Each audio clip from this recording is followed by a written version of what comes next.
ಯರ್ರಂವಾರಿಪಲ್ಲಿ ಗ್ರಾಮ ಪಂಚಾಯಿತಿ ಕಾರ್ಯಾಲಯ ಆವರಣದಲ್ಲಿ 2024 ಮತ್ತು 25ನೇ ಸಾಲಿನ ಜನಗಣತಿಯ ಗೌರವ ವರ್ಷದ ಅಂಗವಾಗಿ ವಿಶೇಷ ಗ್ರಾಮ ಸಭೆ ಕಾರ್ಯಕ್ರಮದಲ್ಲಿ ಗೌರವಾನ್ವಿತ ಗ್ರಾಮ ಪಂಚಾಯಿತಿ ಅಧ್ಯಕ್ಷರು ಎಂಎಸ್ ಸುಗುಣ ಸುಧಾಕರ್ ಅವರು ಹಾಗೂ ಉಪಾಧ್ಯಕ್ಷರು ನಾಗಮಣಿ ಮಂಜುನಾಥ್ ಅವರು, ತಾಲೂಕಾ ಪಂಚಾಯಿತಿ ಸಹಾಯಕ ನಿರ್ದೇಶಕರು ಕಾಮತ್ ಸರ್, ಪಿಡಿಒ ಎಜಾಬ್ ಪಾಷಾ ಅವರು, ಕಾರ್ಯದರ್ಶಿ ಎನ್ ಶಿವಶಂಕರ್, ಎಚ್ಪಿಎಸ್ ಮುಖ್ಯೋಪಾಧ್ಯಾಯರು ಲಕ್ಷ್ಮೀ ನರಸಮ್ಮ, ಗ್ರಾಮ ಪಂಚಾಯಿತಿ ಸದಸ್ಯರು ವೈಆರ್ ಶ್ರೀನಿವಾಸ ರೆಡ್ಡಿ, ಮಂಜುನಾಥ್, ಮುಖಂಡರು ಪ್ರಕಾಶ್ ಬಾಬು, ಸುಧಾಕರ್ ನಾಯ್ಡು, ವೆಂಕಟರಮಣ ರಮಣಪ್ಪ, ಗ್ರಾಮ ಪಂಚಾಯಿತಿ ಗ್ರಂಥಪಾಲಕರು ವೈವಿ ಗೋವಿಂದಪ್ಪ ಹಾಗೂ ಪಂಚಾಯಿತಿ ವ್ಯಾಪ್ತಿಯ ಎಲ್ಲ ಸಿಬ್ಬಂದಿ ವರ್ಗದವರು ಹಾಗೂ ಸ್ವಸಹಾಯ ಸದಸ್ಯರು, ಸಾರ್ವಜನಿಕರು, ಕಾಯಿಕ ಮಿತ್ರ ಕೆವಿ ಮಂಜುಳಾ, ಅಂಗನವಾಡಿ ಕಾರ್ಯಕರ್ತೆ ಸಾವಿತ್ರಮ್ಮ, ಊರಿನ ಗಣ್ಯರು, ಹಿರಿಯರು ಎಲ್ಲರೂ ಉಪಸ್ಥಿತರಿದ್ದರು.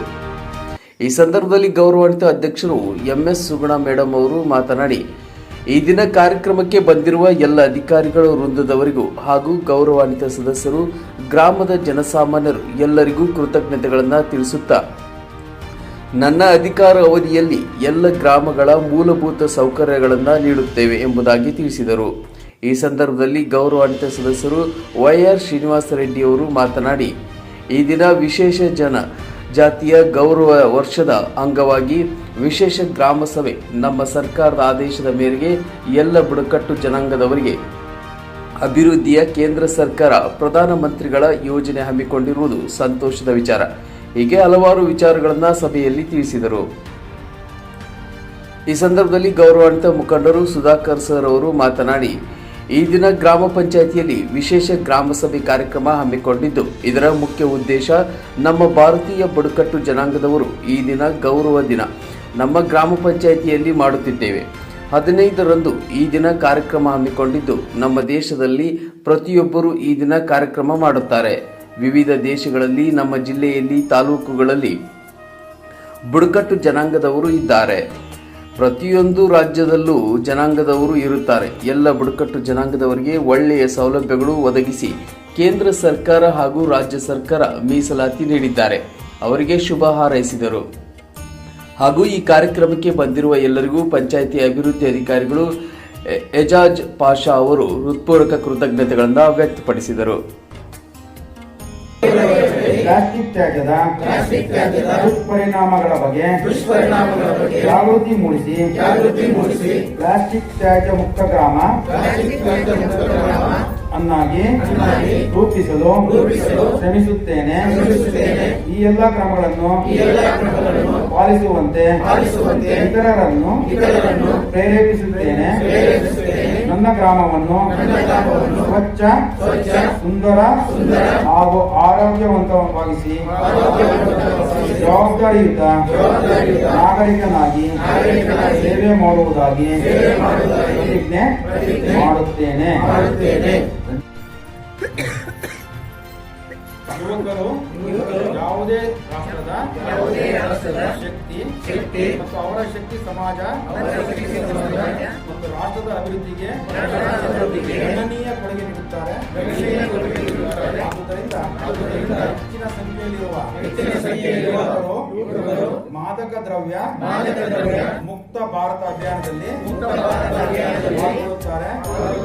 ಮಾದಕ ದ್ರವ್ಯ ಮುಕ್ತ ಮಾಡುವುದು ದೇಶಕ್ಕೆ ಸವಾಲು. ನಾನು ಇಂದು ಮಾದಕ ದ್ರವ್ಯ ಮುಕ್ತ ರಾಷ್ಟ್ರದ ಪ್ರತಿಜ್ಞೆ ಮಾಡುತ್ತೇನೆ. ಮಾದಕ ದ್ರವ್ಯ ಮುಕ್ತ ಅಭಿಯಾನದಲ್ಲಿ ಕೆಲಸ ಮಾಡಲು ಸಮುದಾಯ, ಕುಟುಂಬ ಮತ್ತು ಸ್ನೇಹಿತರನ್ನು ಒದಗಿಸುತ್ತೇನೆ. ಏಕೆಂದರೆ ಬದಲಾವಣೆಯ ಪ್ರಾರಂಭವು ಸ್ವತಃ ನಮ್ಮದು. ನಾವೆಲ್ಲರೂ ಒಟ್ಟಾಗಿ ಸಂಕಲ್ಪ ಮಾಡೋಣ. ಮಾದಕ ದ್ರವ್ಯ ಮುಕ್ತ ರಾಷ್ಟ್ರವನ್ನಾಗಿ ಮಾಡುವ ಕಾರ್ಯದಲ್ಲಿ ನಾನು ಸಂದರ್ಭಕ್ಕೆ ಅನುಗುಣವಾಗಿ ಸಾಧ್ಯವಿರುವ ಎಲ್ಲಾ ಪ್ರಯತ್ನಗಳನ್ನು ಮಾಡುವುದಾಗಿ ಪ್ರತಿಜ್ಞೆ ಮಾಡುತ್ತೇನೆ. ವಿಶೇಷ ಗ್ರಾಮ ಸಭೆ ಜನಜಾತಿಯ ಗೌರವ ವರ್ಷದ ಅಂಗವಾಗಿ ಇವತ್ತು ನಮ್ಮ ಸರ್ಕಾರದ ಆದೇಶದ ಮೇರೆಗೆ ಏನು ಇವತ್ತು 150ನೇ ಯಾರು ಬುಡಕಟ್ಟು ಜನಾಂಗದ ಒಬ್ಬ ಅಭಿವೃದ್ಧಿಯ ಬುಡಕಟ್ಟು ಜನಾಂಗ ಮತ್ತು ಬುಡಕಟ್ಟು ನಾಯಕರು ಮತ್ತು ಬಿರ್ಸಾನ್ ಮುಂಡಾದವರ 150ನೇ ಜನ್ಮ ದಿನಾಚರಣೆಯ ಅಂಗವಾಗಿ ಸರ್ಕಾರ ಇವತ್ತು ಬಿಹಾರದಲ್ಲಿ ನಮ್ಮ ಗೌರವಾನ್ವಿತ ಪ್ರಧಾನಮಂತ್ರಿಗಳು ಒಂದು ಕಾರ್ಯಕ್ರಮವನ್ನ ನೇರ ಪ್ರಸಾರವನ್ನು ನಾವು ನೋಡಿದ್ದೀವಿ. ನೇರ ಪ್ರಸಾರದಲ್ಲಿ ಅವರ ಒಂದು ಅಭಿವೃದ್ಧಿ ಮತ್ತು ದೇಶದ ಅಭಿವೃದ್ಧಿ ಬಗ್ಗೆ ಹೆಚ್ಚಿನ ಗಮನ ಹರಿಸಬೇಕಂತ ಅವರು ನರೇಂದ್ರ ಮೋದಿ ಅವರು ಸೂಕ್ಷ್ಮವಾಗಿ ಮಾತಾಡಿದ್ದಾರೆ. ಯಾಕಂದ್ರೆ ಇವತ್ತು ನಮಗೆ ಇದು ನಿನ್ನೆ ತಾನೇ ನಮಗೆ ಗೊತ್ತಾಗಿರೋದ್ರಿಂದ ಇದರ ಬಗ್ಗೆ ನಮಗೆ ಅರಿವೇ ಇರಲಿಲ್ಲ. ಇವತ್ತು ನಮ್ಗೆ ಇನ್ನೂ ಸ್ವಲ್ಪ ಮುಂಚಿತವಾಗಿ ಇದರ ಬಗ್ಗೆ ತಿಳುವಳಿಕೆ ಕೊಟ್ಟಿದ್ರೆ ಇನ್ನ ಜನಗಳನ್ನ ನಾವು ಸೇರಿಸಬಹುದಾಗಿತ್ತು. ಆದ್ರೆ ಇದು ಇಷ್ಟು ಮಾತ್ರಕ್ಕೆ ಜನ ಸೇರಿದ್ದಾರೆ, ಅವರಿಗೆ ನಮ್ಮ ಧನ್ಯವಾದಗಳನ್ನು ತಿಳಿಸ್ತೇವೆ. ಅದೇ ಪ್ರಕಾರ 150ನೇ ಜನ್ಮದಿನಾಚರಣೆ ಆಚರಿಸಿಕೊಂಡ ಮೂಡಾರವರ ಪರವಾಗಿ ಅವರಿಗೆ ಒಂದು ಗೌರವಾರ್ಥವಾಗಿ ನಮ್ಮ ನರೇಂದ್ರ ಮೋದಿ ಅವರು ನೀವು ನೋಡಿದ ಹಾಗೆ ನಮ್ಗೆ ಅರ್ಥ ಆಯ್ತು, ಸ್ವಲ್ಪ ನಮಗೂ ಹಿಂದಿ ಬರೋದಿಲ್ಲ, ಸ್ವಲ್ಪ ನೋಡಿದ ಹಾಗೆ 150 ರೂಪಾಯಿ ಕಾಯಿನನ್ನ ಅವರ ಜ್ಞಾಪಕಾರ್ಥಕವಾಗಿ ಬಿಡುಗಡೆ ಮಾಡಿದ್ರು. ಇವಾಗ ನಮ್ಮ ನರೇಂದ್ರ ಮೋದಿ ಪ್ರಧಾನಮಂತ್ರಿಗಳು ಇವತ್ತು ಈ ಒಂದು ಕಾರ್ಯಕ್ರಮಕ್ಕೆ ಇನ್ನ ನಮ್ಮ ಪಂಚಾಯತಿ ಸದಸ್ಯರು ಎಲ್ಲರೂ ಬಂದು ಈ ಒಂದು ಕಾರ್ಯಕ್ರಮವನ್ನು ಯಶಸ್ವಿಗೊಳಿಸಿದ್ದಾರೆ. ಅವರಿಗೆ ನಾನು ಧನ್ಯವಾದಗಳನ್ನು ತಿಳಿಸ್ತಾ ನಾನು ಮಾತಾಡಕ್ಕೆ ತಮ್ಮಲ್ಲಿ ಒಂದು ಮಾತು. ಈ ದಿನ ಯರಮಾರ್ಪಲ್ಲಿ ಗ್ರಾಮ ಪಂಚಾಯತಿಯಲ್ಲಿ ವಿಶೇಷ ಗ್ರಾಮ ಸಭೆ ಒಂದು ಪ್ರಯುಕ್ತ ಒಂದು ತಾಲೂಕ್ ಪಂಚಾಯತಿ ಸರ್ಕಾರದ ಒಂದು ಆದೇಶದ ಪ್ರಕಾರ ಈ ದಿನ ಪಂಚಾಯತಿ ಅಭಿವೃದ್ಧಿ ಅಧಿಕಾರಿಗಳು, ಅಧ್ಯಕ್ಷರು, ಎಲ್ಲ ಸದಸ್ಯರ ಒಂದು ಸಹಭಾಗಿತ್ವದಲ್ಲಿ ಈ ಒಂದು ಅವರ ಒಂದು ಪ್ರತಿಜ್ಞೆ ಇದನ್ನು ಪಂಚಾಯತಿಯಲ್ಲಿ ಸದಾ ಇದೇ ರೀತಿ ಒಂದು ಅರಿವು ಮೂಡಿಸಿರುವಂತ ನಂಬಿಕೆ ಇದೆ. ಹೌದು, ಇದೇ ಇದೆ. ಏನಂದ್ರೆ ಇವಾಗ ಅರಿವು, ಇವಾಗ ನಾವು ಭಾಷಣಗಳಲ್ಲಿ ಹೇಳೋದು, ನಾವು ಮಾಡೋದು ಅವೆಲ್ಲ ಬೇರೆ. ಇವಾಗ ನಮ್ಮ ಸಾರ್ ಅವರು ಹೇಳಿದ್ರು ಅರಿವು ಮೂಡಿಸ್ಬೇಕು ಅಂತ. ಇವತ್ತು ನಾವು ನೋಡ್ತಾ ಇದ್ದೀವಿ ಪ್ಲಾಸ್ಟಿಕ್ ಉಪಯೋಗಿಸ್ತಾ ಇದ್ದೀವಿ. ಟಾಯ್ಲೆಟ್ಸ್ ಮನೆಗೂ ನಮ್ಮ ನರೇಂದ್ರ ಮೋದಿ ಅವರು ಪ್ರಧಾನಮಂತ್ರಿಗಳು ಗೂಗಲ್ ಮೀಟ್ ಆಯ್ತು. ಇವತ್ತು ಈ ಒಂದು ಕಾರ್ಯಕ್ರಮನ ನಾವು ಆಯೋಜನೆ ಮಾಡಬೇಕು ಅಂತ ಆದಾಗ್ಯೂ ನಮ್ಮ ಒಂದು ಯರಮಾರ್ಕಲ್ಲಿ ಗ್ರಾಮ ಪಂಚಾಯತಿ ಅಭಿವೃದ್ಧಿ ಅಧಿಕಾರಿಗಳು, ನಮ್ಮ ಜನಪ್ರತಿನಿಧಿಗಳು, ಸಾರ್ವಜನಿಕರು ತುಂಬಾ ಒಂದು ಉತ್ಸವವಾಗಿ ಭಾಗವಹಿಸಿದ್ದೀರಾ. ಒಳ್ಳೆ ರೀತಿಯಲ್ಲಿ ಸಹಕಾರ ಕೊಟ್ಟಿದ್ದೀರಾ. ಈ ಒಂದು ಕಾರ್ಯಕ್ರಮದಲ್ಲಿ ತಾವು ಆವಾಗಿಂದ ನೋಡ್ತಾ ಇದ್ರಿ, ಪ್ರಧಾನಮಂತ್ರಿಗಳ ಒಂದು ಭಾಷಣ ಕೂಡ ಇತ್ತು. ಬುಡಕಟ್ಟು ಜನಾಂಗಕ್ಕೆ ಸಂಬಂಧಪಟ್ಟಂಗೆ ಏನೇನು ಕಾರ್ಯಕ್ರಮ ಹಮ್ಮಿಕೊಂಡಿದ್ದಾರೆ, ಅವರ ಅಧಿಕಾರಗಳೇನು ಅದಕ್ಕೆ ಸಂಬಂಧಪಟ್ಟಂಗೆ. ಆಮೇಲೆ ತರಬೇತಿಗಳು ಇದೆ, 3 ತರಬೇತಿಗಳಿದೆ. ಒಂದು ಅರಣ್ಯ ಹಕ್ಕು ಕಾಯ್ದೆಗೆ ಸಂಬಂಧಪಟ್ಟಂಗೆ ಏನಿದೆ, ಅರಣ್ಯವಾಸಿಗಳಿಗೆ ಯಾವ ತರ ಒಂದು ಅಧಿಕಾರ ಬರ್ತದೆ, ಅವ್ರಿಗೆ ಹೇಗೆ ಹಕ್ಕುಪತ್ರ ಸಿಗ್ತದೆ, ಅವ್ರಿಗೆ ಏನೇನು ಅಧಿಕಾರ ಇದೆ, ಅರಣ್ಯ ಕಾಯ್ದೆ ಏನ್ ಹೇಳುತ್ತೆ, ಯಾವ ರೀತಿಯಲ್ಲಿ ಅದನ್ನ ನಡ್ಸ್ಕೊಂಡು ಹೋಗ್ಬೇಕಾಗತ್ತೆ ಅನ್ನೋ ಬಗ್ಗೆನೂ ಒಂದು ಮಾಹಿತಿನ ಒದಗಿಸಿದ್ದಾರೆ. ಹಾಗೇನೆ ನಮ್ಮಲ್ಲಿ ಸ್ವಚ್ಛತೆಗೆ ಸಂಬಂಧಪಟ್ಟಂಗೆ ಮತ್ತೆ ತಮಗೆ ಇನ್ನೊಂದೆರಡು ಕಾರ್ಯಕ್ರಮಗಳಿತ್ತು. ಏನೇನಿತ್ತು, ಆರೋಗ್ಯಕ್ಕೆ ಸಂಬಂಧಪಟ್ಟಂಗೆ, ಶೈಕ್ಷಣಿಕ ಸಂಬಂಧಪಟ್ಟಂಗೆ, ಜನರ ಒಂದು ಆದಾಯ ಜಾಸ್ತಿ ಮಾಡೋದಕ್ಕೆ ಹೇಗೆ, ನಾಳೆ ದಿವಸ ನಾವು ಒಟ್ಟೋದ್ರೂ ನಮ್ಮ ಒಂದು ಕುಟುಂಬಕ್ಕೆ ಆ ಪರಿಸರ ಅದೇ ರೀತಿ ಉಳಿಸಿ ಹೋಗ್ಬೇಕು ಅಂತ ನಾವೇನೇನು ಮಾತಾಡಿದ್ರೆ ಸ್ವಚ್ಛತೆ ಇಲ್ಲ ನಮಗೆ. ಮೊದಲು ನಮ್ಮ ಊರಲ್ಲಿ ನಾವು ಶ್ರಮದಾನ ಮಾಡಿ ಎಲ್ಲ ನೀಟಾಗಿ ಇಟ್ಕೊಂತಾ ಇದ್ದೀವಿ. ಇವತ್ತು ಶ್ರಮದಾನ ಮಾಡಲ್ಲ. ನಾವೇನ್ ಮಾಡ್ತಾ ಇದ್ದೀವಿ, ಪ್ಲಾಸ್ಟಿಕ್ ತಂದ್ರೆ ಅದು ಬಿಸಾಕೋದು. ನಮ್ಮ ಜಮೀನಿನಲ್ಲಿ ಯಾವ ತರ ಪ್ಲಾಸ್ಟಿಕ್ ಕಾಣುತ್ತೆ ನಮಗೆ ನಾವೇ ನೋಡಿದ್ವಾ. ಹುಟ್ಟಿದಾಗ ಇವಾಗ ಹುಟ್ಟೋಕೆ ಹೋದ್ರೆ ಆ ಒಂದು ಗಂಟು ಗುಡ್ಡೆಗಳ ಜೊತೆಗೆ ಪ್ಲಾಸ್ಟಿಕ್ ಕಾಣಿಸ್ಕೊಳ್ಳುತ್ತೆ, ಗೊಬ್ಬರ ಜೊತೆಗೆ ಬರ್ತಾ ಇದೆ. ಆರೋಗ್ಯ ಸಮಸ್ಯೆ ಆಗ್ತಾ ಇರೋದು ನಮ್ಗೆಲ್ಲಿ, ಆ ಪ್ಲಾಸ್ಟಿಕ್ ಕಪ್ಗಳಲ್ಲಿ ಟೀ ಕುಡಿತೀವಿ, ಪೇಪರ್ ಕಪ್ ಅಂತ ಹೇಳ್ತೀವಿ, ಒಳಗಡೆ ತೆಳ್ಳಗಿರೋ ಒಂದು ಪ್ಲಾಸ್ಟಿಕ್ ಲೇಯರ್ ಇದೆ, ಅಲ್ಲಿ ನೀರು ಕುಡಿತಾ ಇದ್ದೀವಿ, ಬಿಸಿ ಬಿಸಿ ಕಾಫಿ ಹಾಕೊಂಡು ಕುಡಿತೀವಿ. ಪ್ಲಾಸ್ಟಿಕ್ ಬಾಟ್ಲ್ಗಳಲ್ಲಿ ನೀರು ಕುಡಿಯೋದು ನಮ್ಗೆ ಜಾಸ್ತಿ ಇವಾಗ ಆಗ್ಬಿಟ್ಟಿದೆ. ಎಲ್ಲೋದ್ರೇನೋ 10 ರೂಪಾಯಿ ತಗೊಂಡ್ರೆ ಬಿಸಾಕ್ತದೆ, ಅದಕ್ಕೂ ಪ್ರೋತ್ಸಾಹ ಆಗ್ತಾ ಇದೆ. ನಮ್ಮಲ್ಲಿ ಏನು ನಾವೆಲ್ಲ ಕಲೆಕ್ಷನ್ ಮಾಡ್ತೀವಿ ಅದನ್ನು ಒಂದು ಡಂಪ್ ಮಾಡೋಕ್ಕೆ ಅದಕ್ಕೂ ಒಂದು ಅವಕಾಶ ಮಾಡಿದ್ದಾರೆ ನರೇಗಾನಲ್ಲಿ. ಸ್ವಚ್ಛ ಸಂಕೀರ್ಣ ಅದು ಕೂಡ ಆಗಿದೆ. ಮಕ್ಕಳಲ್ಲಿ ಸ್ವಚ್ಛತೆ ಬಗ್ಗೆ ಗಮನ ಸೆಳೆಯೋದಕ್ಕೆ ಕೈ ತೊಳೆಯೋ ದಿನಾಚರಣೆ ಅಂತಿದೆ. ಕೈ ಹೇಗೆ ತೊಳೆಯೋದು ಅಂತ ಹೇಳ್ಕೊಳ್ಬೇಕಾಗಿದೆ ನಮ್ಮಲ್ಲಿ ಇವಾಗ. ಆ ಥರ ಒಂದು ಪರಿಸ್ಥಿತಿಗಳು. ಹದಿಹರೆಯದ ಹೆಣ್ಣು ಮಕ್ಕಳಿಗೆ ಮುಟ್ಟಾದಾಗ ಯಾವ ಥರ ಒಂದು ಅವರು ಅದನ್ನು ಸ್ವಚ್ಛತೆ ಕಾಪಾಡಬೇಕು ಅದು ಕೂಡ ಇರಬೇಕಾಗ್ತಾ ಇದೆ. ಈ ಒಂದು ಪರಿಸ್ಥಿತಿ ನಾವು ಹೊಂದಿದ್ದೀವಿ. ಆದರೆ ಮೊದಲಿದ್ದ ಒಂದು ಸ್ವಚ್ಛತೆಯ ಕಾನ್ಸೆಪ್ಟ್ ಏನಿದೆ ಅದು ಮತ್ತೆ ಬರಬೇಕು. ನಮಗೆ ಇದೆಲ್ಲ ಬೇಕು.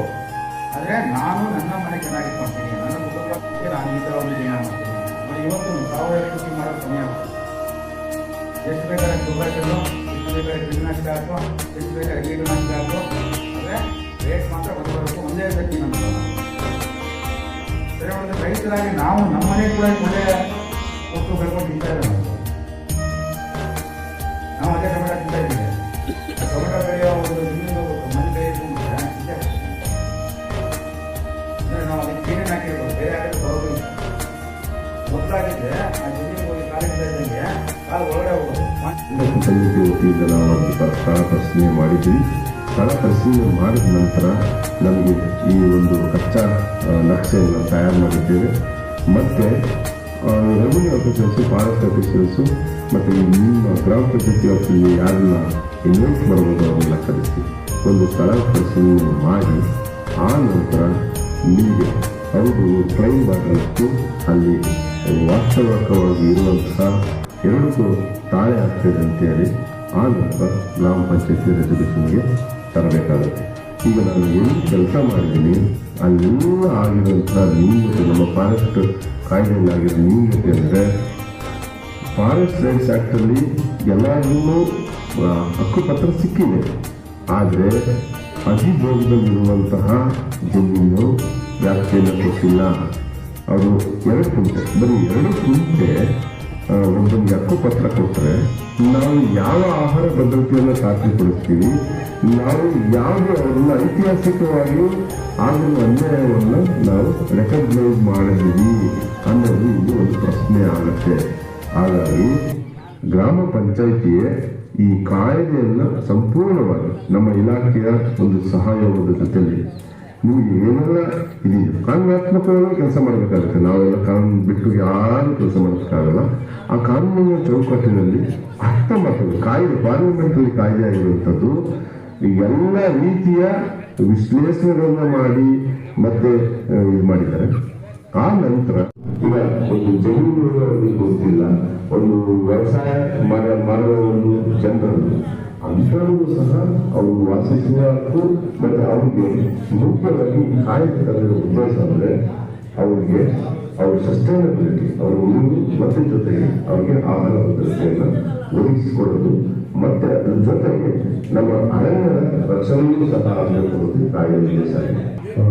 ಮತ್ತೆ ಅವರು ತಾವು ಪಾರಂಪರಿಕವಾಗಿ ಏನು ಸಂಪ್ರದಾಯಗಳನ್ನು ಅವರು ಮಾಡ್ತಾ ಇದ್ರು, ಹಳೆಯ ಪದ್ಧತಿಗಳು ಅವರು ಸಹ ಅಂದ್ರೆ ಯಲಮೂರಪಲ್ಲಿ ಗ್ರಾಮ ಪಂಚಾಯತಿಯಲ್ಲಿ ನಮ್ಮ ಅಧ್ಯಕ್ಷರು, ಉಪಾಧ್ಯಕ್ಷರು, ಅಭಿವೃದ್ಧಿ ಅಧಿಕಾರಿಗಳು, ಕಾರ್ಯದರ್ಶಿಗಳು ಹಾಗೂ ಸದಸ್ಯರುಗಳು, ಸಿಬ್ಬಂದಿ ವರ್ಗದವರು ಎಲ್ಲರೂ ಸೇರಿ ಇವತ್ತು ಭಾರತೀಯ ಈ ಬುಡಕಟ್ಟು ಜನಾಂಗದ ಗೌರವ ದಿನವನ್ನ ನಾವು ಇವತ್ತು ಪ್ರತ್ಯೇಕವಾಗಿ ವಿಶೇಷ ಒಂದು ಗ್ರಾಮ ಸಭೆಯನ್ನು ಮಾಡಿ ನಾವು ಆಚರಣೆ ಮಾಡ್ತಾ ಇದ್ದೀವಿ. ಮುಖ್ಯವಾಗಿ ಈ ಒಂದು ಆಚರಣೆ ಯಾಕೆ ಮಾಡ್ತಾ ಇದೀವಿ ಅಂತಂದ್ರೆ ಆ ಒಂದು ಜಾತಿಯ ಮುಖ್ಯ ಅರಿವಿಗಾಗಿ ಅವರ ಒಂದು ಸ್ಮರಣೆಯ ದಿನವಾಗಿ ಇವಾಗ ಬಿವಾಸ್ ಮುಂಡೆ ಅಂತ ಅನ್ನುವ ಒಂದು ನಾಯಕರ ಒಂದು ದಿನವನ್ನಾಗಿ ಇವತ್ತು ನಾವು ಮಾಡ್ತಾ ಇದ್ದೀವಿ. ಮುಖ್ಯವಾಗಿ ನಮ್ಮ ದೇಶದ ಪ್ರತಿ ರಾಜ್ಯಗಳಲ್ಲೂ ಕೂಡ ಈ ಒಂದು ಬುಡಕಟ್ಟು ಜನಾಂಗ ವಾಸ ಮಾಡ್ತಾ ಇದ್ದಾರೆ. ನಮ್ಮ ದೇಶದಲ್ಲಿ ಸುಮಾರು 108% ನಮ್ಮ ದೇಶದಲ್ಲಿ ಈ ಒಂದು ಬುಡಕಟ್ಟು ಜನಾಂಗ ಇದ್ದಾರೆ. ನಮ್ಮ ಕರ್ನಾಟಕದಲ್ಲಿ ಕೂಡ ನಮ್ಮ ಚಾಮರಾಜನಗರ ಜಿಲ್ಲೆಯಲ್ಲಿ ಬಿಳಿ ರಂಗನಾಥದ ಬೆಟ್ಟದಲ್ಲಿ, ಮಲೆ ಮಹದೇಶ್ವರ ಬೆಟ್ಟದಲ್ಲಿ ಇವತ್ತು ಆ ಒಂದು ಜನಾಂಗ ಇದ್ದಾರೆ. ಅವರು ಮತ್ತೆ ಕೊಡಗು ಜಿಲ್ಲೆಯಲ್ಲಿ, ಅದೇ ರೀತಿ ದಕ್ಷಿಣ ಕನ್ನಡ ಜಿಲ್ಲೆಯಲ್ಲಿ, ಅದೇ ರೀತಿ ಬೀದರ್ ಜಿಲ್ಲೆಯಲ್ಲಿ ಸೋಳಿಗರು ಮತ್ತು ಕಾಡು ಜನರು, ಕಾಡು ಕುರುಬರು ಮತ್ತು ಅಕ್ಕಿ ಬಿಕ್ಕಿ ಈ ರೀತಿಯಾಗಿ ಆದಿವಾಸಿಗಳು ನಮ್ಮ ಜಿಲ್ಲೆಯಲ್ಲಿ ಇದ್ದಾರೆ. ಅದೇ ರೀತಿಯಾಗಿ ಆಂಧ್ರ ಪ್ರದೇಶದಲ್ಲಿ ಚುಂಚಾ ಮತ್ತು ರಂಪ ಅನ್ನುವ ಜನಾಂಗ ಬುಡಕಟ್ಟು ಜನಾಂಗದವರು ಇದ್ದಾರೆ. ಮಧ್ಯಪ್ರದೇಶದಲ್ಲಿ ಅದೇ ರೀತಿ ಮೊರಾರಿ ಮತ್ತು ಗೊಂಡ ಅನ್ನುವ ಜನಾಂಗವಿದೆ. ಈ ದಿವಸ ನಾವು ಯಲಮೂರಪಲ್ಲಿ ಗ್ರಾಮ ಪಂಚಾಯತಿಯಲ್ಲಿ ನಮ್ಮ ಗ್ರಾಮ ಪಂಚಾಯತಿ ವತಿಯಿಂದ ವಿಶೇಷ ಗ್ರಾಮ ಸಭೆ ಹಮ್ಮಿಕೊಂಡಿದ್ದು, ಇದರ ಒಂದು ಮುಖ್ಯ ಉದ್ದೇಶ ಏನಂತಂದ್ರೆ ನಮ್ಮ ಭಾರತೀಯ ಬುಡಕಟ್ಟು ಜನಾಂಗದ ಗೌರವ ದಿನವನ್ನು ಇವತ್ತು ನಾವು ಯಲಮೂರಪಲ್ಲಿ ಗ್ರಾಮ ಪಂಚಾಯತಿಯಲ್ಲಿ ನಾವು ಆಚರಣೆ ಮಾಡ್ತಾ ಇದ್ದೇವೆ. 1994ರಲ್ಲಿ ವಿಶ್ವಸಂಸ್ಥೆಯ ವಿಶೇಷ ಅಧಿವೇಶನದಲ್ಲಿ ಒಂದು ವಿಶ್ವದ ಬುಡಕಟ್ಟು ಜನಾಂಗ ದಿನವನ್ನಾಗಿ ಅವರು ಆಗಸ್ಟ್ 9ನೇ ತಾರೀಕು ಮಾಡಬೇಕಂತ ಹೇಳಿದ್ದಾರೆ. ಆದ್ರೆ ನಾವು ಭಾರತೀಯ ಬುಡಕಟ್ಟು ಜನಾಂಗದ ಒಂದು ದಿನವನ್ನ, ಗೌರವ ದಿನವನ್ನ ಇವತ್ತು ನವೆಂಬರ್ 11ನೇ ತಾರೀಕು ನಾವು ಮಾಡ್ತಾ ಇದ್ದೇವೆ. ಯಾಕಪ್ಪ ಮಾಡ್ತಾ ಇದೀವಿ ಅಂತಂದ್ರೆ ಈ ಒಂದು ನವೆಂಬರ್ 15ರಂದು ಈ ಒಂದು ದಿನವನ್ನ ಈ ಒಂದು ಬುಡಕಟ್ಟು ಜನಾಂಗದ ಒಂದು ಹಿತರಕ್ಷಣೆಯ ಮುಖ್ಯ ಉದ್ದೇಶದಿಂದ ಇವತ್ತು ಈ ಒಂದು ಕಾರ್ಯಕ್ರಮ ನಾವು ಹಮ್ಮಿಕೊಂಡಿದ್ದೇವೆ. ಕೇಳಿ ಪ್ರಶ್ನೆ. Thank you. ಮಾತಾಡಿ. ನನ್ನ ಹೆಸರು ಸುಗುಣ, ನಾನು ಯರಂಬಾರ್ಪಲ್ಲಿ ಪಂಚಾಯತ್ ಅಧ್ಯಕ್ಷರು. ಈ ದಿನ ಜನಜಾತಿಯ ಗೌರವ ವರ್ಷದ ಅಂಗವಾಗಿ ಕೇಂದ್ರ ಬುಡಕಟ್ಟು ಸಚಿವಾಲಯದಿಂದ ಗುರುತಿಸಲಾಗಿದ್ದ ದಿನಾಂಕ 15/11/2024 ವಿಶೇಷ ಗ್ರಾಮ ಸಭೆಗೆ ಬಂದಂತ ಎಲ್ಲರಿಗೂ ಧನ್ಯವಾದಗಳು. ಮೇಡಮ್, ತಮ್ಮಲ್ಲಿ ಒಂದು ಮಾತು, ತಾವು ಅಧ್ಯಕ್ಷರಾಗಿ ಯರಮರಪಲ್ಲಿ ಪಂಚಾಯತಿಯಲ್ಲಿ ಕಾರ್ಯನಿರ್ವಹಿಸ್ತಾ ಇದ್ದಾರಲ್ಲ, ಈ ಪಂಚಾಯತ್ ವ್ಯಾಪ್ತಿಯ ಎಲ್ಲ ಗ್ರಾಮಗಳ ಒಂದು ಮೂಲಭೂತ ಸೌಕರ್ಯಗಳ ಅಭಿವೃದ್ಧಿಗೆ ನಿಮ್ಮ ಮೊದಲ ಆದ್ಯತೆ ನೀಡ್ತಿರೋದು ಸಂಕಲ್ಪ ಇದೆ. ನೀಡ್ತಾ ಇದ್ದೇವೆ. Thank you madam. ಮತ್ತೆ ನಮ್ಮ ಮೀನರು ಮತ್ತು ಬುಡಕಟ್ಟು ಜನಾಂಗದ ಇದ್ದಾರೆ. ಅದೇ ರೀತಿಯಾಗಿ ಅಂಡಮಾನ್ ಮತ್ತು ನಿಕೋಬಾರ್ ಪ್ರತಿಯೊಂದು ರಾಜ್ಯದಲ್ಲೂ ಕೂಡ ಈ ಒಂದು ಬುಡಕಟ್ಟು ಜನಾಂಗ ವಾಸ ಮಾಡ್ತಾ ಇದ್ದಾರೆ. ಈ ಒಂದು ಜನಾಂಗಕ್ಕೆ ಮತ್ತೆ ಅದೇ ರೀತಿ ಜಮ್ಮು ಕಾಶ್ಮೀರದಲ್ಲಿ ಗುಜ್ಜರು ಅಂತೇಳಿ ಮತ್ತೆ ಗುಜರಾತ್ ನಮ್ಮ ನರೇಂದ್ರ ಮೋದಿ ಅವರು ಏನಿದ್ದಾರೆ ಆ ಒಂದು ರಾಜ್ಯದಲ್ಲೂ ಕೂಡ ಇವಾಗ ಈ ಒಂದು ಪಟೇಲರು ಅಂತ ಅಂದ್ಬಿಟ್ಟು ಬಿಳ್ಳರು ಮತ್ತು ಪಟೇಲರು ಅನ್ನುವ ಒಂದು ಬುಡಕಟ್ಟು ಜನಾಂಗ ಇದೆ. ಈ ಒಂದು ನಮ್ಮ ದೇಶದ ರಾಷ್ಟ್ರಪತಿ ಆಗಿರ್ತಕ್ಕಂತ ದ್ರೌಪದಿ ಮುರ್ಮು ಅವರು ವರ್ಷದವರು, ಅವರು ಕೂಡ ಈ ಒಂದು ಸಂತಾಲ ಅನ್ನುವ ಬುಡಕಟ್ಟು ಜನಾಂಗಕ್ಕೆ ಸೇರಿದವರಾಗಿದ್ದಾರೆ. ಈ ಎಲ್ಲಾ ಬುಡಕಟ್ಟು ಜನಾಂಗದವರ ಮುಖ್ಯ ಈ ಒಂದು ಆರ್ಥಿಕವಾಗಿ, ಸಾಮಾಜಿಕವಾಗಿ, ರಾಜಕೀಯವಾಗಿ ಅವರಿಗೆ ಒಳ್ಳೆಯ ಒಂದು ಸೌಲಭ್ಯ ಒದಗಿಸಿಕೊಡುವ ಮುಖ್ಯ ಉದ್ದೇಶದಿಂದ ಇವತ್ತು ನಮ್ಮ ಪ್ರಧಾನಮಂತ್ರಿಯವರು, ರಾಷ್ಟ್ರಪತಿಯವರು, ಕೇಂದ್ರ ಸರ್ಕಾರ, ರಾಜ್ಯ ಸರ್ಕಾರ ಮತ್ತು ಸ್ಥಳೀಯ ಸರ್ಕಾರಗಳು ಕೂಡ ವಿಶೇಷವಾದ ಒಂದು ಮೀಸಲಾತಿಗಳನ್ನ ಸಹ ಇವತ್ತು ಆ ಒಂದು ಜನರಿಗೆ ಮೀಸಲಿಟ್ಟಿದ್ದಾರೆ. ಇದರಿಂದ ನಾವು ಆ ಒಂದು ದಿನವನ್ನು ನಾವು ಮಾಡ್ತಾ ಇದ್ದೀವಿ. ವಿಶೇಷ ಗ್ರಾಮ ಸಭೆ.